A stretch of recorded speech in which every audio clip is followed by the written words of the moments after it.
ఇప్పుడు కేవలం 7,999 up to 10 kgs వరకు బరువు తగ్గి అధిక బరువు నుంచి వచ్చే ప్రధాన సమస్యలను దూరం చేసుకోండి. కల్కి కొత్త రిలీజ్ డేట్ వచ్చేసింది. May 9న రావాల్సిన కల్కి ఎన్నికల కారణంగా వాయిదా పడింది. మళ్ళీ రిలీజ్ ఎప్పుడు అంటూ రకరకాల డేట్స్ చక్కర్లు కొట్టాయి. ఫైనల్ గా June 27న థియేటర్స్ లోకి వస్తుంది. ఒక పండగ లేదు, పబ్బం లేదు, వీకెండ్ కి అటు ఇటు కలిసి వచ్చే ఒక్క హాలిడే కూడా లేదు. మరి ఎందుకు ఈ డేట్ ని ఫిక్స్ చేశారు? Watch the story. కల్కి పాన్ వరల్డ్ మూవీ కావడంతో సినిమా ఎఫెక్ట్ ఎన్నికలు పూర్తయ్యే June 1 వరకు ఉంటుంది. దీంతో సినిమా రిలీజ్ ను వాయిదా వేశారు. టీజర్, అమితాబ్ టీజర్ సినిమాకు హైప్ తీసుకొచ్చినా 500 కోట్లకు పైగా బడ్జెట్ తో రూపొందిన కల్కి హాలిడేస్ లో వస్తే సేఫ్ అవుతుందని నిర్మాతలు, డిస్ట్రిబ్యూటర్స్ భావించారు. అయితే కల్కిని స్ట్రీమింగ్ చేస్తున్న ఓటీటీ సంస్థ నెట్ఫ్లిక్స్ June 27న రిలీజ్ చేయాల్సిందేనని పట్టుబట్టిందట.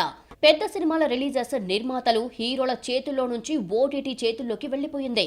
స్ట్రీమింగ్ చేసుకోవడానికి వెసులుబాటు ప్రకారం ఓటీటీలో పోటీ లేకుండా రిలీజ్ డేట్స్ ప్రకటిస్తున్నారని తెలిసిందే. ఈ క్రమంలో హాలిడేస్ కలిసి రాకపోయినా కల్కిని June 27న థియేటర్స్ లోకి తీసుకొస్తున్నారు. సినిమా రిజల్ట్ ఎలా ఉన్నా హాలిడేస్ చాలా యూజ్ అవుతాయి. గుంటూరు కారంకు వచ్చిన డిజాస్టర్ టాక్ నుంచి కోలుకొని 115 కోట్లు కలెక్ట్ చేసిందంటే సంక్రాంతి హాలిడేస్ కలిసొచ్చాయి. నాసామిరంగా సంక్రాంతికి కాకుండా మామూలు రోజుల్లో వస్తే బ్రేక్ ఈవెన్ అయ్యే ఛాన్స్ ఉండేది కాదు. ముఖ్యంగా హై బడ్జెట్ తో రూపొందే పెద్ద హీరోల సినిమాలకు సెలవులు కలిసొస్తాయి. కల్కి మాత్రం హాలిడేస్ లేకుండా బరిలోకి దిగుతోంది.